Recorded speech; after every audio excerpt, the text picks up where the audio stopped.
Welcome to the Greatest Pod, where we discuss and debate what makes something great. I'm Ron Swallow. I'm Ed Greer. And I am producer Bill.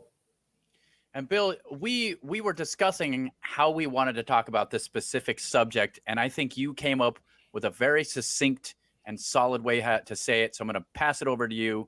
What are we talking about today? The next great genre boom. And what I mean by that is if you look at the past 50 years of cinema history, right? The 70s were the golden age of crime stories. The 80s were the golden age of sort of muscled dudes with guns, sort of beefcake shoot 'em up action movies. The 90s, the golden age of family-friendly special effects spectacles. And then obviously we all know from the 2000s until now has been the golden age of superheroes on screen. So once superheroes die down, which we've been saying they're going to for the past 15 years and they have not yet abated, but eventually it'll happen. I want us to use our prognostication skills. I want us to blue sky this a little bit and try to come up with what will overtake superheroes if and when that happens. And I think it's a twisty conversation because mixed up with that is sort of the changing face of media, right? Like from the 70s, and I mean, you can go back even further to the 60s and the 50s, but I think the further back you go, sort of the less relevant it becomes. But from like the 70s through now, or call it from the 70s through 2010, right? Media was media. And, you know, the home video market exploded and that turned into DVDs, which eventually turned into digital. And that was all kind of well and good.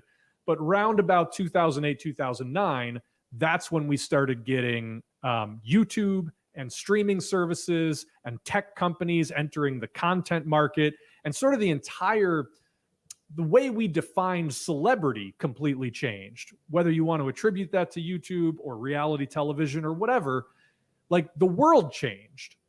And into that changed world, I think the one constant we sort of held on to in our entertainment was superheroes as sort of this dominant blockbuster genre. So what happens when it isn't? That's my question for us today. What does that look like? Where's that going to come from? Why might that happen? And what will replace it? I mean, I can tell you what I hope. Okay. And that is clearly fantasy. No, I'm just kidding. Sci-fi is what I think, is what I hope it will be. Good, but like good sci-fi. Like the kind of sci-fi. But my problem with that, look, I'm saying that because I think that would be rad, because I think sci-fi does a great job making things interesting and fantastic and a spectacle, but also great sci-fi is always asking fundamental questions and trying to answer, you know, big ideas. I think the best sci-fi. And so I would love that to happen. But I also see one problem with that immediately, and that's it's hard to make franchises out of that. And I'm not sure because the boom is going to be franchises, right? I don't know, but you're asking a lot of questions. Let's talk about the sci-fi thing for a second, because I think that's interesting. And I would make a counter argument that the 90s already kind of gave us a sci-fi boom in an abstract sense. That's true. There wasn't a lot of tonal similarity, but if you look at the 90s, you have everything from Terminator 2 Judgment Day to Jurassic Park to The Matrix, and a lot of stuff in between, all of which were like the biggest movies of the era. And they were all technically sci-fi. They weren't as cohesive as the idea of like superheroes, which I think even in and of itself is kind of sci-fi. So I think maybe we need to get a little bit more granular. Okay. The other issue that you bring up, though, will it be franchises? I don't know, but it's an interesting question. And I'll just say this from boots on the ground of producing right now, the only thing anybody's interested in at all is franchises. That idea of like, oh, we're going to get 4 movies and 3 TV shows and a shit ton of merchandise, and we might even make a theme park ride. Like, if you don't got that, it's very hard to get big money behind you. I don't know how long that will last, because I think the one danger, even more than audiences getting tired of superheroes, is the idea of money people getting tired of being burned on investing the money it takes to build a franchise and not seeing the returns that, say, Disney does. That's a very real possibility. Okay, can I jump in here real quick to say, I don't understand why people don't understand that every single franchise that ever happened was an accident. I repeat, every single franchise that ever happened was an accident. Every single human being that's ever made a burger joint that becomes McDonald's, they were just trying to make one burger joint. They're trying to make one good restaurant. And it ballooned in this way because they had a super dope process that Ray Kroc could see being applied all over the continental United States, and that's why it's a franchise. But at first, anybody who sets out to be McDonald's will never be McDonald's, if you understand what I'm saying. So it's like it just bothers me that we think we can, Jurassic Park out of the amber re-engineer the franchise formula. It's preposterous. Star Wars was one movie that they let die on the beaches of the theater, and it was like, I win. You know what I'm saying? I win because I'm so good, and they make more of me because I'm so good. That's how it happened, not some intricate calculation. That just bothers me.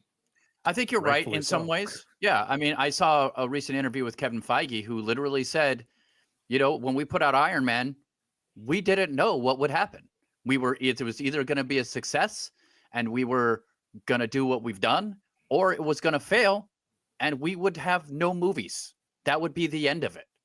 Like, Iron Man was like make or break for them. And if it hadn't worked, we would literally not have 18 years, almost 20 years of not 18 years, 11 years, whatever it is at this point. When did Iron Man come out? 2008. 2008. Yeah. So either way, you get the idea. We wouldn't have what we have today if Iron Man hadn't worked. Okay, but real quick, it was an accident.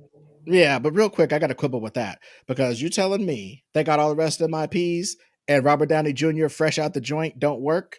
So what did they introduce in that first Iron Man? Stupid eye patch man comes out. Hey, I'm Nick Fury. I got an initiative. Get that out of here. They did it inside of Incredible Hulk and it didn't work. And nobody remembered. Nobody cared. Iron Man showed up at the end of Incredible Hulk. A whole ass Iron Man showed up in that movie and nobody cared. You know what I'm saying? So like that's the part that bothers me. It's like it worked because it worked. And the degree to which it worked meant they could do franchises. But literally nothing is make or break. And I would hope that in a just future, people would just go back to the old model. Try to make a movie the best you can and make the most money you can make off of it. And if it makes outsized, if it costs $37 million and it makes $1 billion, then yeah, talk to the guy about a sequel. I'm sure he'll come up with an idea. I'm sure. You know what's so weird to me? And again, these are conversations that I've had with people over the past 5 years or so. I was sure that the success of Blumhouse would lead to a real explosion of sort of more small, contained, focused mini studios that are trying to do exactly what you're talking about, Ed. And to the man, like every manager or studio person I've ever talked to has been like, well, Jason Blum figured out a thing that like only he knows how to do. And like they do it really well. And yet all of those same people will turn around and be like, how can we spend $1 billion to do the next Avengers? It's so weird. Dude, and check it out. Apple is trying to buy A24. Do you know why? Because when they say A24, I think I saw it on Twitter. This lady was like, yo, my son said he's going to go to the Metroplex and see the new A24 movie.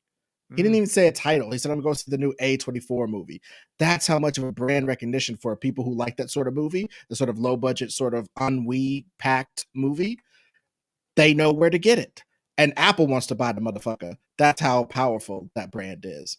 So that's crazy. Only Blum knows how to do it. Get the fuck out of here. Well, also though, snake eating its own tail on this whole conversation. The reason Apple's looking to do that is because they tried to build their own content studio and did a miserable job of it.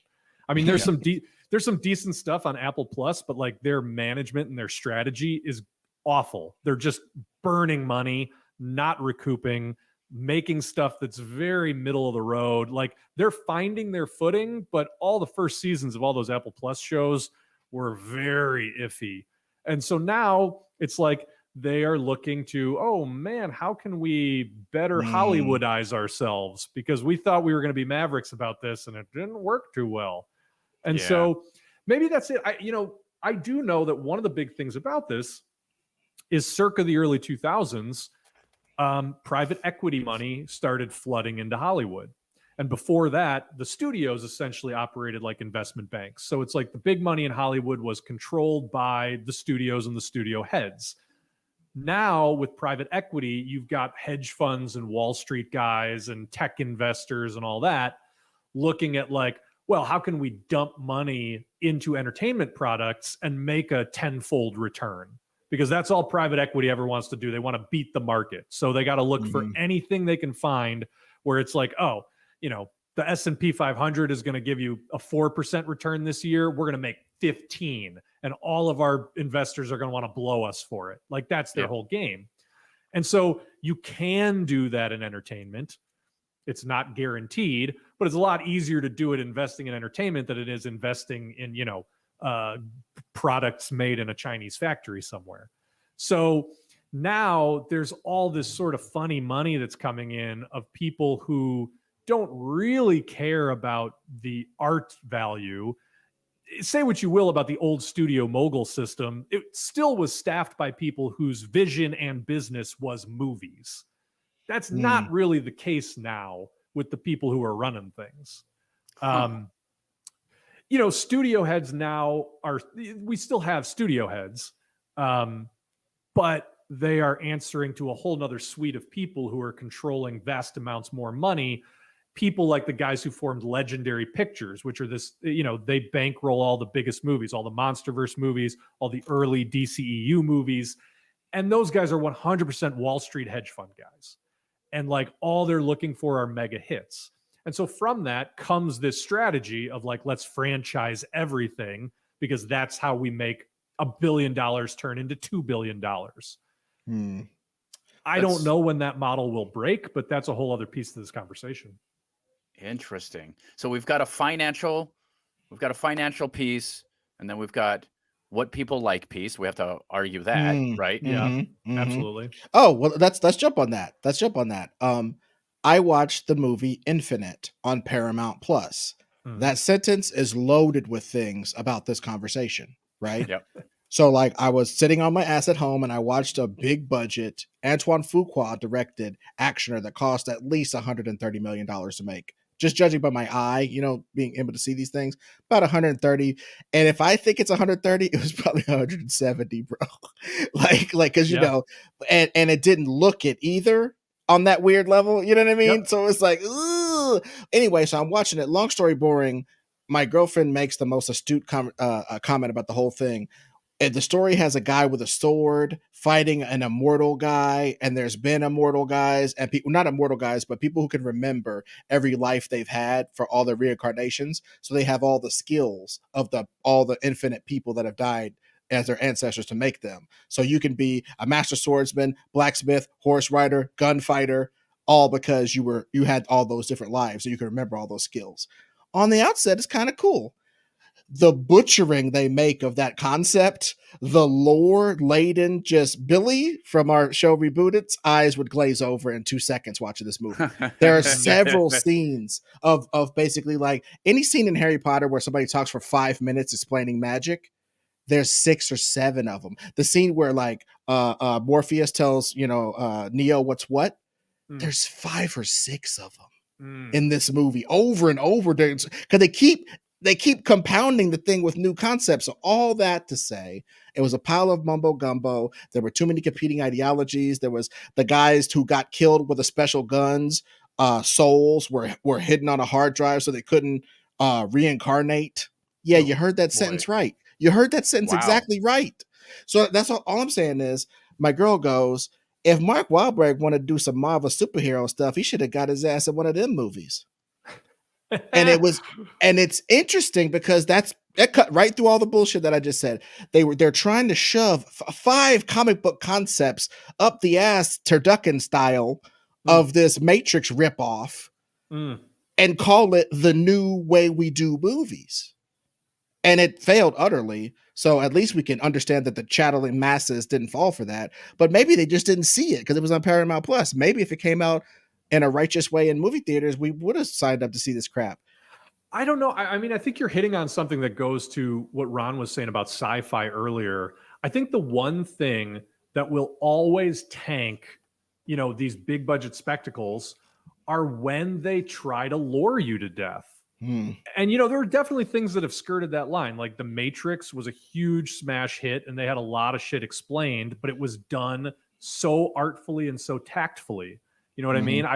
The Lord of the Rings movies the same way. Like there's a reason that the Lord of the Rings movies were as successful as they were, and yet did not spawn a golden age of fantasy in cinema.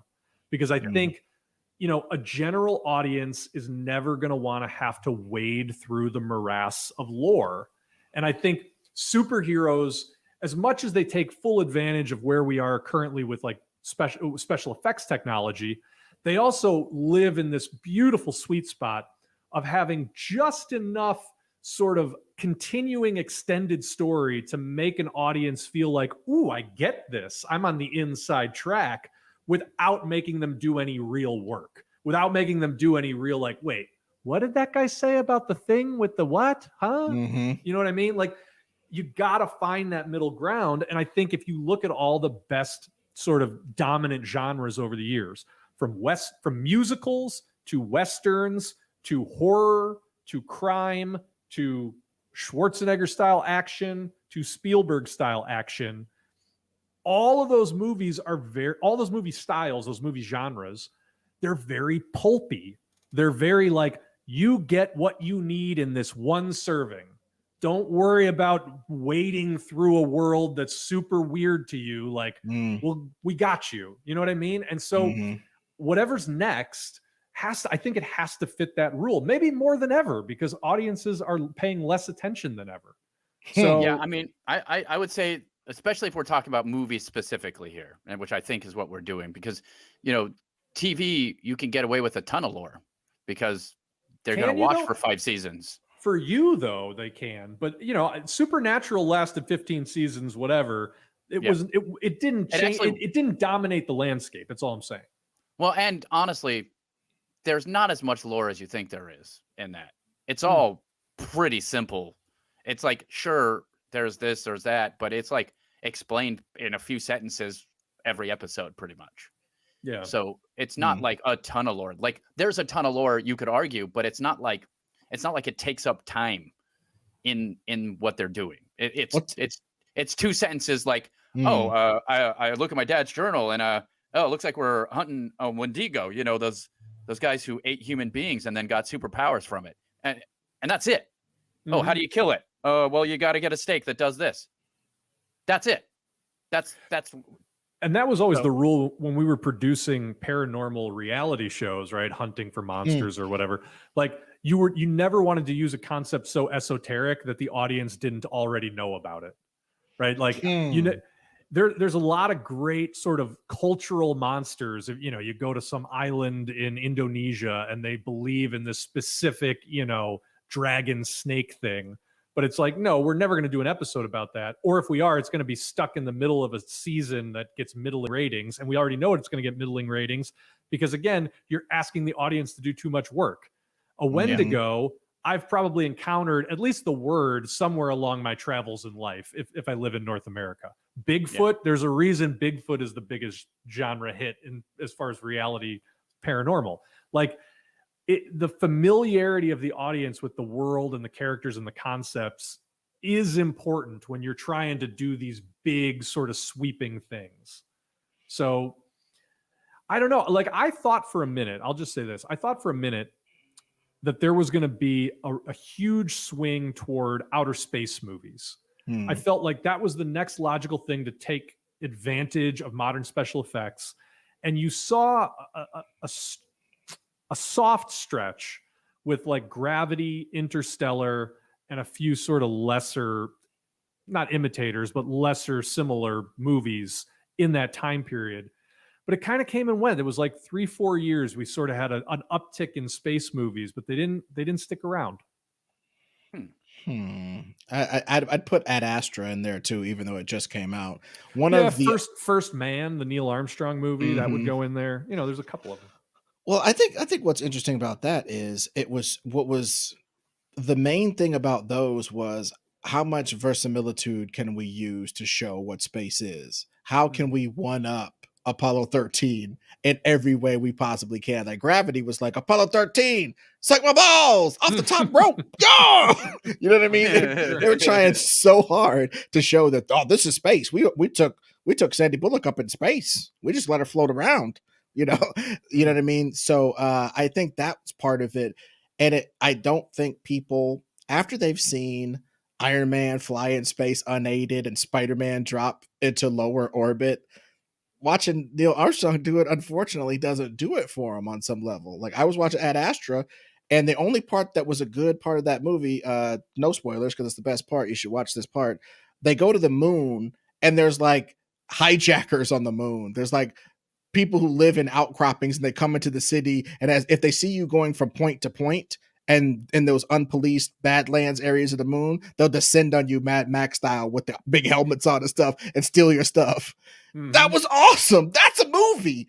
Yeah. Show me that movie. It was like 10 minutes of Ad Astra. I was like, what are you doing? Show me the space. Show me the Moon Pirate movie, man. Moon Pirates. Love that. That's going to be the next genre. Moon Pirate. You mentioned Mad Max, and I think it is worth noting that like immediately preceding the superhero boom, with some overlap, you know, I think the big genre in Hollywood was essentially young adult coming of age, you know, epics. Everything from Harry Potter to the Divergent series to the Hunger Games, you know, and a ton of lesser imitators.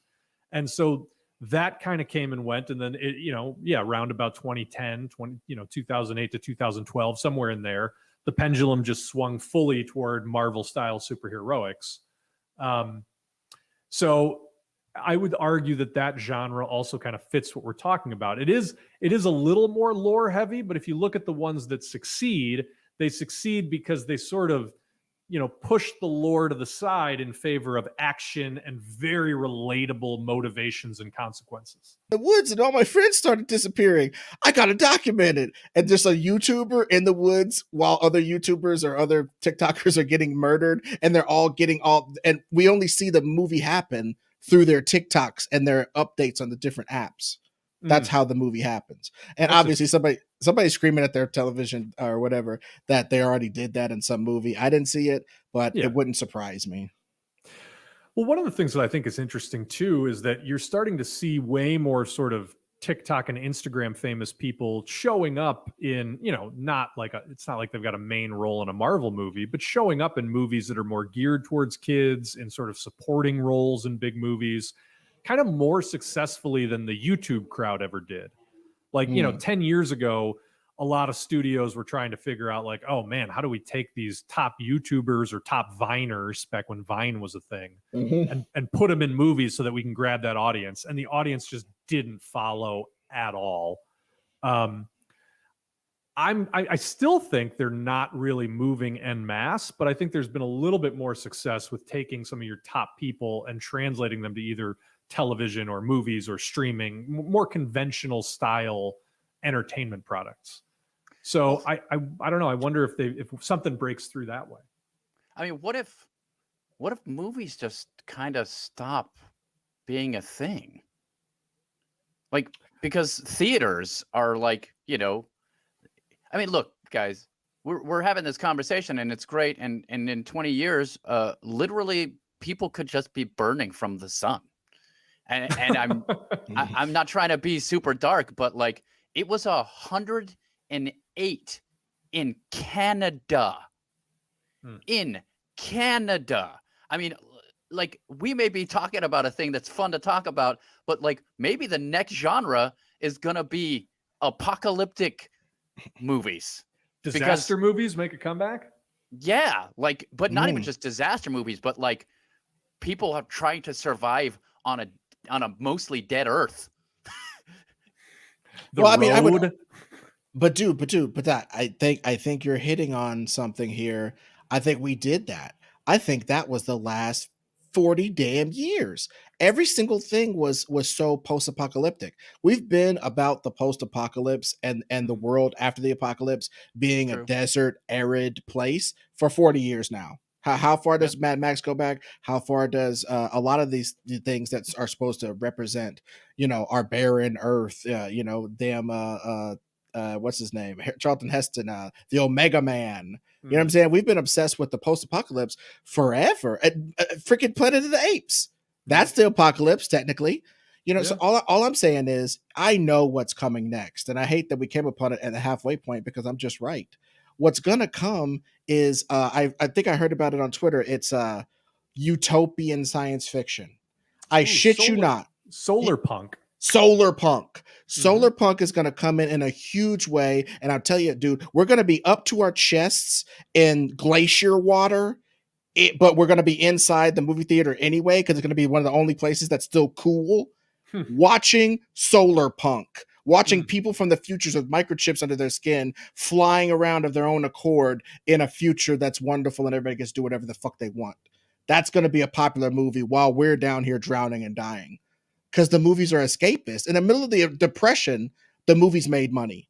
How the fuck? You can't buy bread, but you can go to see the movies, you freaks? You know what I mean? We're that escapist. We're that obsessed with it. So that's what I would argue, that the worse it gets here, I think the more aspirant our entertainment will actually get. The more positive and lack of story. I mean, look. That. Go ahead. I mean, I guess the whole story will be someone who's trying to ruin utopia, and you have to stop the guy who's trying to ruin utopia, I guess, Yeah, I mean, listen, Warren Ellis, who is a problematic guy who's been canceled, but one of the things I've always loved about his work is that he, for 25 years, has, and by the way, comics are always 10 to 15 years ahead of where the rest of pop culture is. So that's probably a worthwhile thing for us to look at too. And Warren Ellis, who's been one of the leading voices in comics since the year 2000, has always written stories where the good guys are explicitly progressive and the bad guys are all explicitly regressive. All those stories are about heroes who are trying to sustain a utopian-ish world and bad guys who are trying to bring all the old prejudices and problems of the past to tear down that utopia. And it's not something that's really permeated. I think there's hints of it in a lot of the MCU products. Yeah. But I could definitely see us going that way. I think that is interesting, Ed. That is interesting. I think it's going to be part of it, is all I'm saying. I think it's going to be part of it. And I think another part of it that's, because this is a thing that's very popular, at least on streaming right now, and I think it's also good, is that they're having lots of LGBTQ, et cetera, people just being normal people on there, where it's not part of the story per se. It's just they're gay and they're in a movie doing a thing. And no one is, the story's not about them being gay. It's just that they are gay, and that's no big deal. And everybody just does it and doesn't care. There's a lot of slice of life representation across streaming services that does seem to sort of become its own burgeoning genre. Yeah. Well, and it's also brilliant because those stories are cheap. Yeah. If you're willing to shoot them and not be a dick about it, you'll make your money back because they're cheap. Yeah, no, I think that's very astute. I mean, it's interesting too, because you also see that creeping into all these big tentpole superhero movies. Marvel's been very sort of open about it, and I think for the better. But the idea of let's take this formula that we have perfected, arguably, and let's see how it looks when you put different cultures and ethnicities and races and types of people into those stories. And so I mean, I do think, honestly, we're kind of living through that right now. Maybe we're looking right past the thing that's in front of our noses. Like, that is sort of the hot ticket in Hollywood right now, is just, authentic representation. Well, I think though that I think the problem with it being called like a genre is that that's almost as exclusionary as anything on some level. You know what I mean? Like, it's like, it's like they used to call it ghettoizing, and meaning in the old school term of ghetto to segregate into other section, period. So it is interesting though, that it's like a gay ploy station, gays Gays exploitation.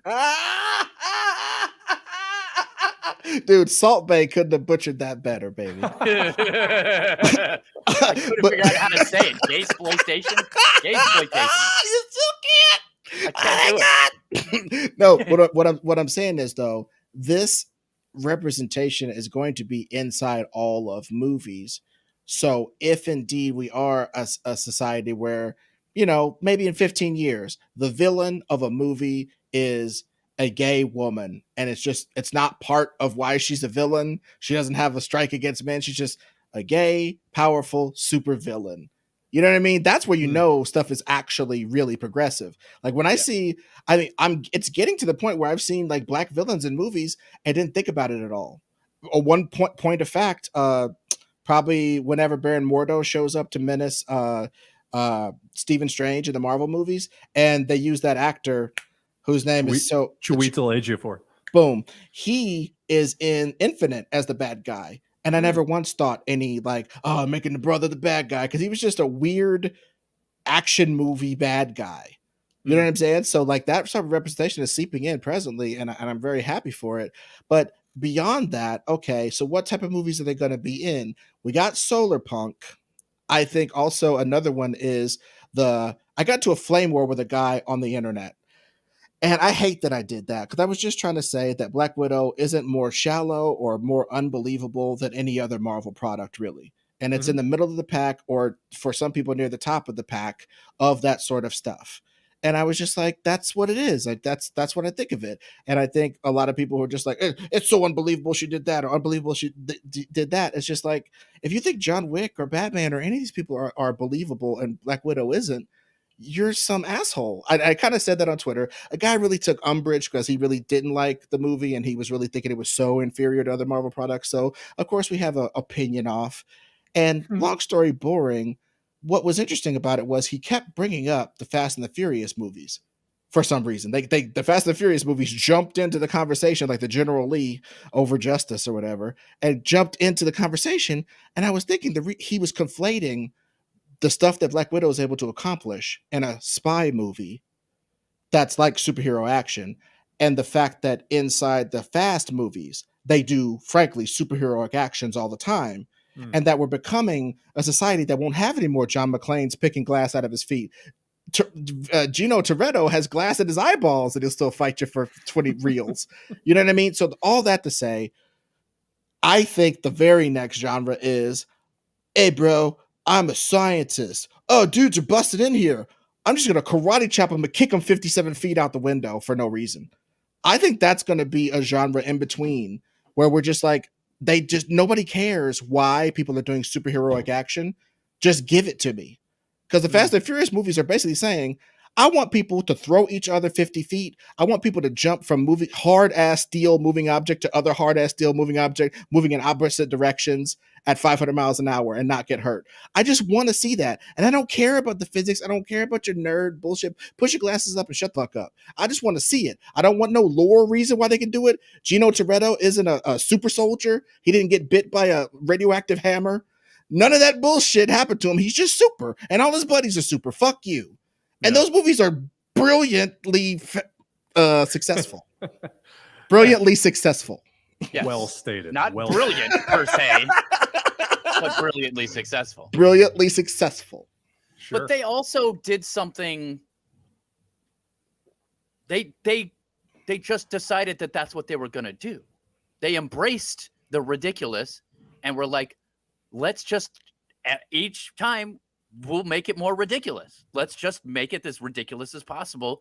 And then also have everyone talk about being family all the time. The theme is family. The vehicle is shooting into outer space. Like that's what they did. But again, of course, people have made those points. But what I'm saying is it is super freaking diverse. Yeah. Superhero action with no lore. Yep. Zero lore. None. You have to know zero. So they've defeated the system. The system was, give me just enough lore. Zero lore. Unless you watch all the movies, then they have their own lore. They've made their own lore just by existing for over the course of these movies. And you notice how nobody comes into the damn Gino Toretto verse going, I don't know who these characters are. We talked last couple weeks. I literally have heard couples in front of me in Marvel movies, the 17th, 18th damn Marvel movie go, there's so many characters. How many characters is in here? Nobody says that at Fast and the Furious. They've sidestepped that totally. It's immaculate how they've done it. So that's what I'm saying. I'm telling you, nobody, the number crunchers aren't going to look at that and go, we don't want to make any more of those. That's impossible. It's impossible for them to draw that conclusion. So what the hell is going to be the new Fast and the Furious? What other vehicles, situations, and stuff are going to be in that genre? Well, that's a really interesting question because you talked about Infinite, and I feel like that's a movie that's trying to take a swing at that sort of thing, right? Trying to take a swing at essentially street clothes superheroes. And the only thing it doesn't get right was apparently the lore. I'm sure it gets other things wrong too. But yeah, I mean, that's an interesting way to define a genre, right? Street clothes superheroes with no real backstory. Because frankly, that also kind of defines Mission Impossible. Yes. And I'm sure we could pull another one or two.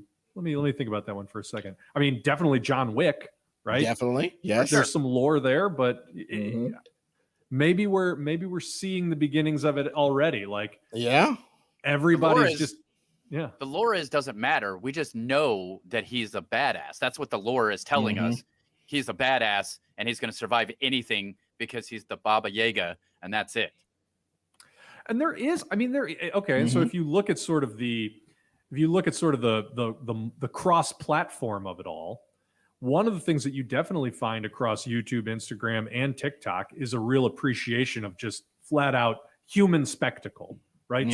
Essentially stupid human tricks. And what are the greatest stupid human tricks, if not big budget Hollywood stunts? If not, the fight scenes in The Raid, or Tom Cruise hanging off the side of a plane, or, Keanu Reeves fighting guys on motorcycles, whatever it might be. Dude, Triple X was too early. Triple X was too early, dog. Wow. Or it's a pioneer. Look at it either way you want. We also talked on another episode on our Patreon about guilty pleasures. And I think Triple X is included in that for me.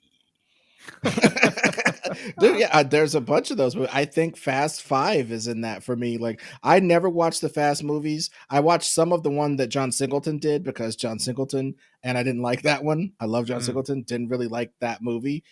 And then I watched Fast 5 just for no reason on like HBO or something. And I was just like, I get this. I like this. The Rock is the bad guy kind of, and he's chasing them around, and they get, ooh, what's going to happen? And I didn't know any of the lore. And they had some lore in that movie too. They were like saying something about some guy had gotten killed and they were going to avenge him or something. I don't know. I just watched it and I loved it. It was one of the only things I've ever taken my brain out for. And I hate that phrase. People who say that are stupid. If that's part of your regular vocabulary, just shut your brain off. You shut your brain off permanently and stop polluting the earth with your bullshit. Honestly, that's a psycho thing. That's a psycho way to live. But in Fast 5, I got it for 2 seconds why people say stuff like that, because I just said, I'm not going to try to pick this apart. I'm just going to look at what I'm seeing, and it was all fun and I enjoyed it. So that would go on our Patreon episode for guilty pleasures if we had thought of it at the time. So definitely check out the Patreon. What if the new people. genre is just going to be guilty pleasures all combined into one movie and into multiple movies? Dude, I think you yes, the mouths of Rons. That's right. That's exactly right. I think we're kind of circling. I mean, we're kind of circling here the idea that, like, this next genre is essentially going to be everything you like about superheroes without the complicated explanations, right? Everything you like about, beefcake action 80s action movies without sort of the inherent cheese factor. Everything you like about good sci-fi.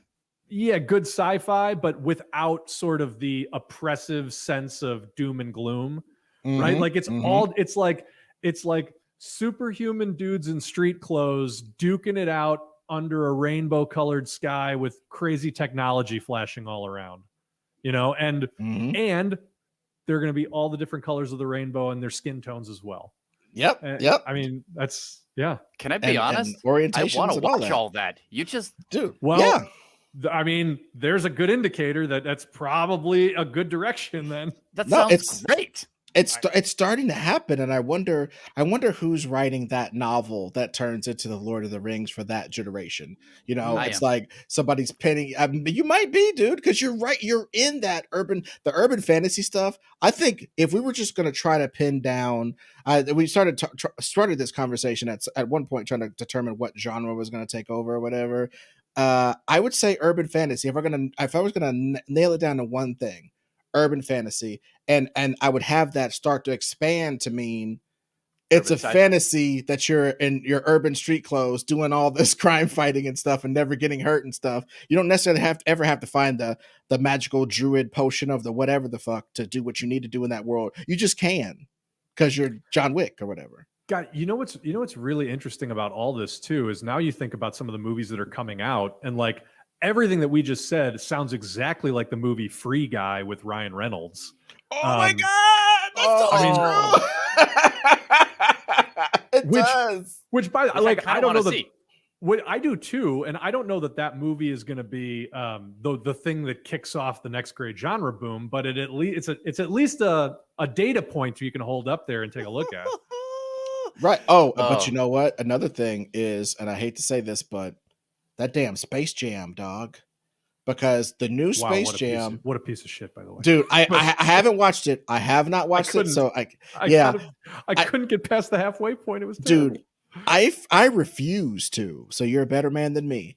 But in the end, from what I'm hearing, they go to all these different genres and they go to all these different worlds and stuff because they're trying to capitalize off of Warner Brothers IP. So they end up in Mad Max. They end up in whatever else. They probably end up being Batman or something. I don't know. But the bottom line is, was in it.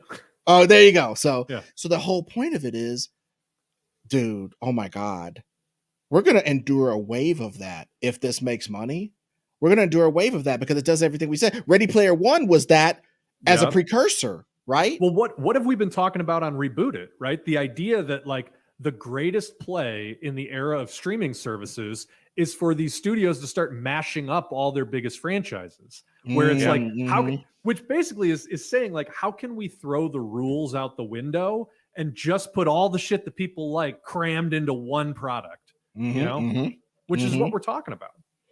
Oh my God. So like, there's going to be, some 600-page novel about advertising and like Coke is going to fight Pepsi for the fucking for the heart of Mountain Dew.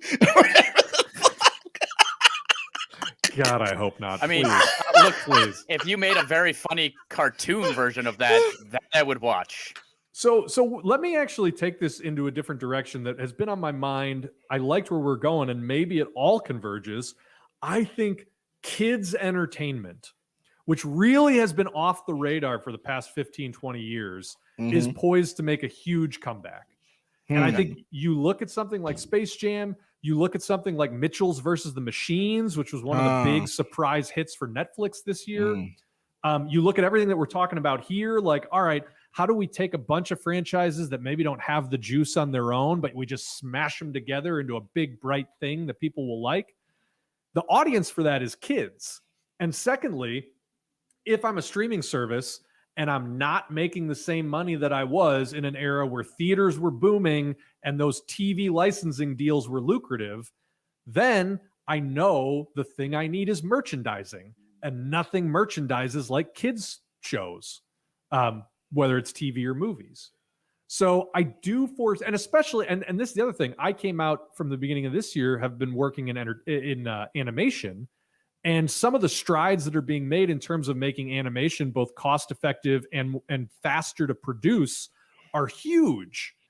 And so, I wouldn't be surprised to see your sort of big tentpole animated kids movies expanding very rapidly from just the Pixar, the Disney Pixar and DreamWorks duopoly that has been there for, the past 15 years.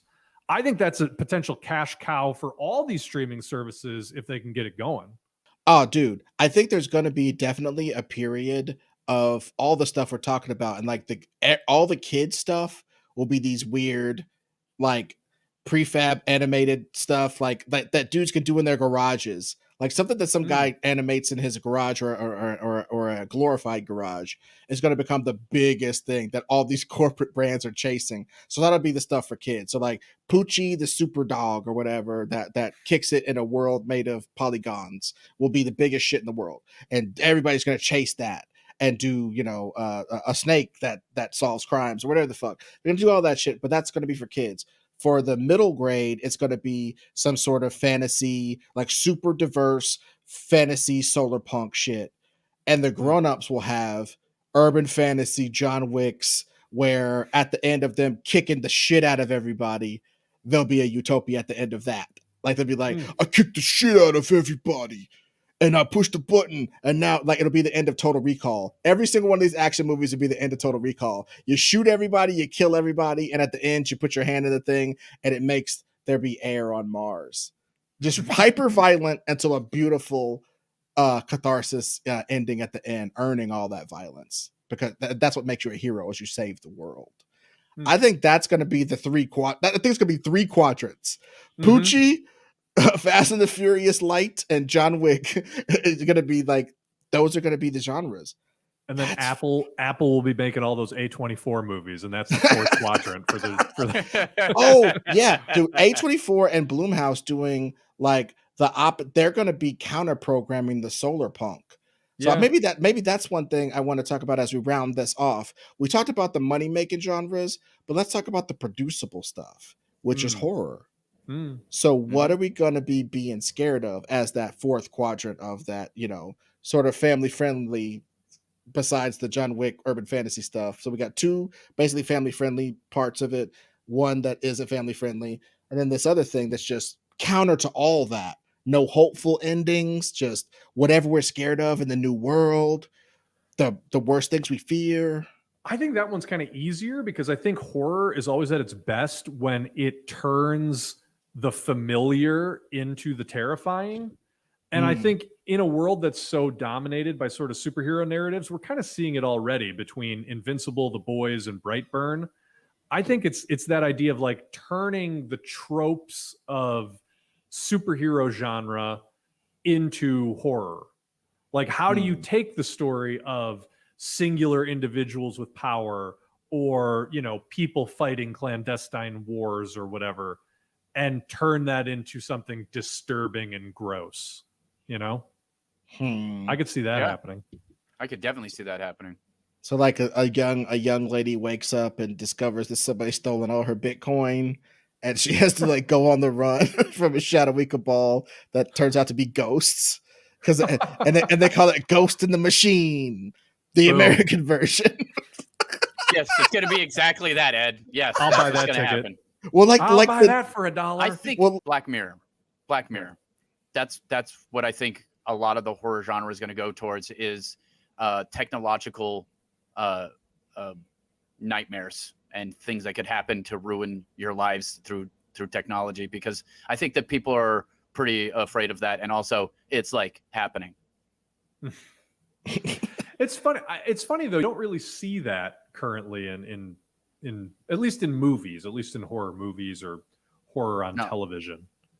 No, but I think it'll happen because, I mean, technology's like, what if technology doesn't work right and it just ruins your life? But you know what I think that doesn't happen? You know what I think that doesn't happen? It's because your technology is laughable in 2 minutes. You come up with a fresh ass movie about how the Betamax VCR ate grandma, VHS already took over that. You come up with a movie about how, mini DV tapes killed your mom. They already got, cameras in people's phones now. It's obsolete as soon as you start doing it. Remember they tried to do that thing, I unfriend you or something. It's like I think kids almost reject that. Like, I've seen kids watch horror movies and make fun of the phones kids had in the movie, because the movie took place 2 years ago, and this motherfucker got a Suzuki Sidekick. That's a car, but he's got a T-Mobile Sidekick, and all of a sudden it's hilarious because that's not the proper phone.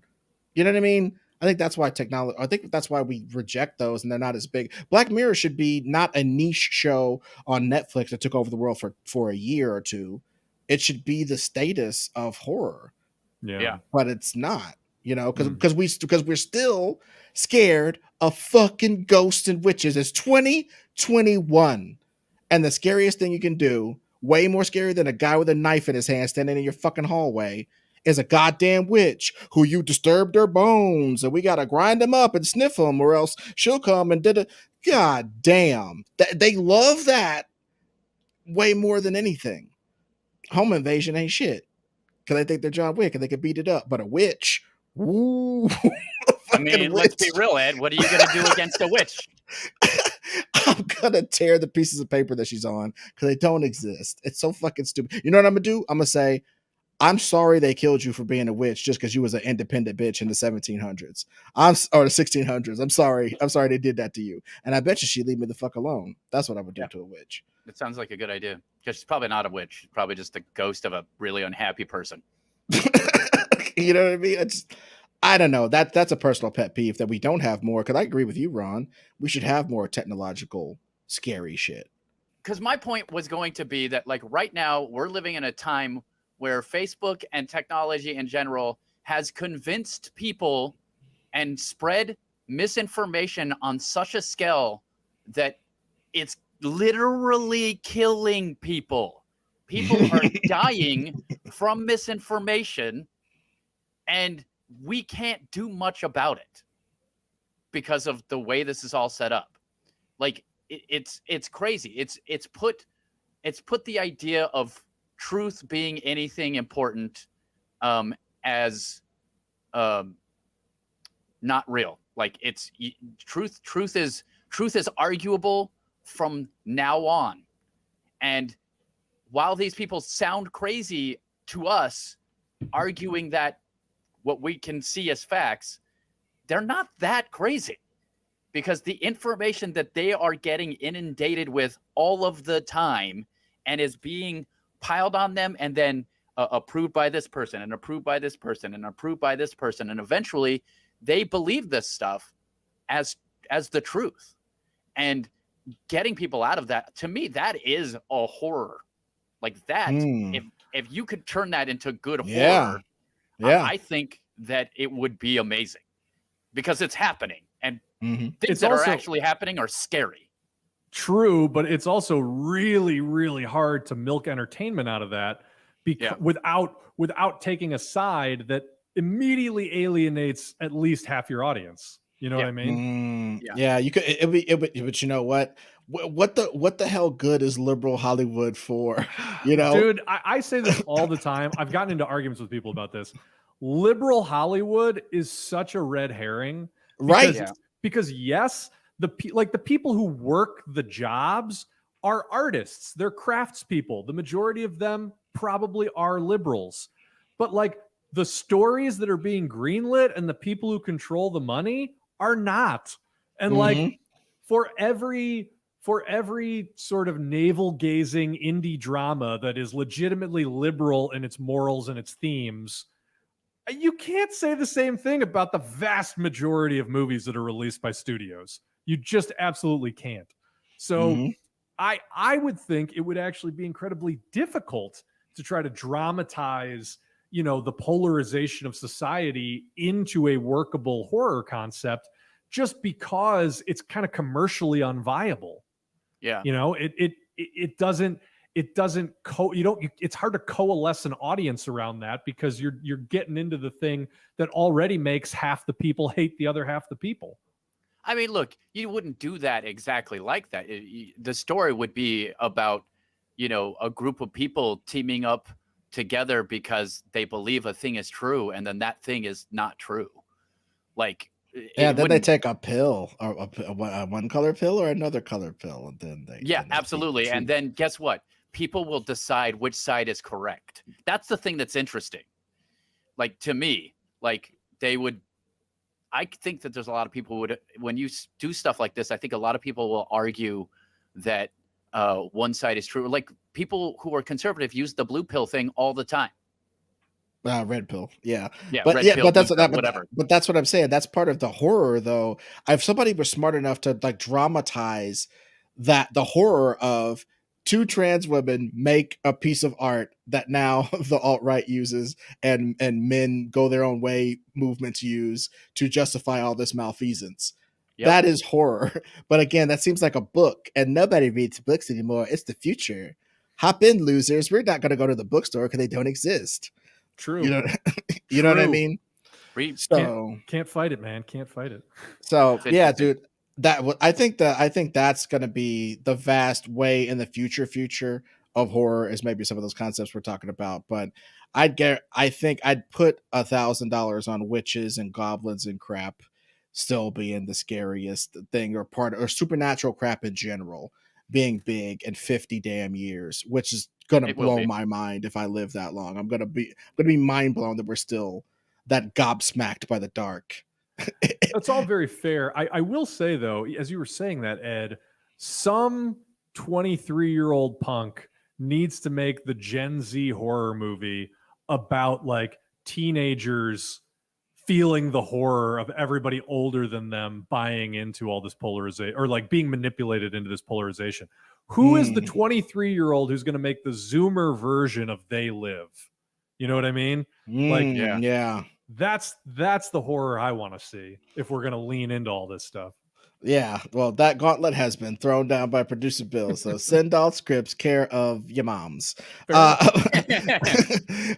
yeah, so I mean, I think this has been a really stimulating conversation in regards to like the future. I've never really thought about the future of genre before. I mean, when I was very first trying to hatch this idea or think about this idea, I was thinking, will we have westerns in 50 years? And the answer would be, for some reason, yeah. Oh yeah. You know what I mean? It'll just there'll be be for a some couple. reason. You know what I mean? So I think genre as a construct isn't going away, but I think Bill wonderfully struck on it earlier that like, and you know what was a great call by you early in this broadcast? You saying that like the 90s were this playground of like basically the Jurassic Parks. People were trying to do Jurassic Park. Take your 13-year-old and all the other kids, along with your guidance, into this movie that's going to scare the damn bejesus out of them and not bore you to tears. Mm-hmm. That was the decade of that. And that's a really good call, because I think that's what led us to kind of understand that, yeah, the action is going to be Fast and the Furious with some Mission Impossible for probably the next 50, 60 years. Plain clothes superheroes, as Bill coined. That's going to be what the teens watch, and the grown-ups are going to watch Baba Yaga's kill and then open up the sky. And then little kids are going to watch, polygonal cartoons, Yeah. That's wild. Dude, I'm gonna put this in a time capsule, and we're gonna pop it out if we're right. If we live, you heard long it here enough. first, audience. You heard it here first. This is a time capsule episode. So, damn. I hope that some film students are looking at this and being like, "How did these idiots know?" It'd be like in The Good Place when that guy got really high on mushrooms and predicted what the afterlife was to a 60% degree. We're that guy of the future. Yeah. I hope maybe that'll be the case. The next time we do this, we got to get high on mushrooms. That's the only thing. Oh, yeah, great. That's gonna be my first time doing drugs, is having a weird conversation with you guys. That sounds fantastic. Ron is gonna trip out. That's the thing. Dude, he's gonna trip so hard, he's gonna come out and be like, "I don't get magic anymore, dude. I don't get magic anymore, dude." Oh, we'll finally have done it. Happen. I'm gonna think magic is real afterwards. Is what's gonna happen. Well, I'm no longer an atheist. I am a mage. Well, thank you guys so much for listening to another episode of The Greatest Pod. Thank you guys so much who have joined our Patreon.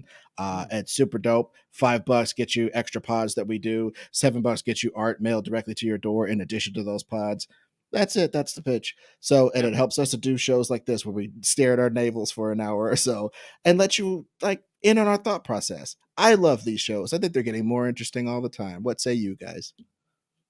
I love These are them some of my favorite conversations we have is when we get to just throw down the gauntlet of some weird idea or challenge and explore it from all angles. Yeah, and maybe some of you miss our old podcast, but I got to be honest with you, I love this new podcast. I love us being able to talk about a larger variety of things and not be limited to just characters. We could bring characters into it, but I love the idea of being able to really explore an idea, which is what we super did this time. Mm-hmm. So I'm Rock proud and of us. roll. Yeah, I'm proud of us too. So thank you guys for listening to another super dope, super great episode of Ron. The greatest pod. Pod.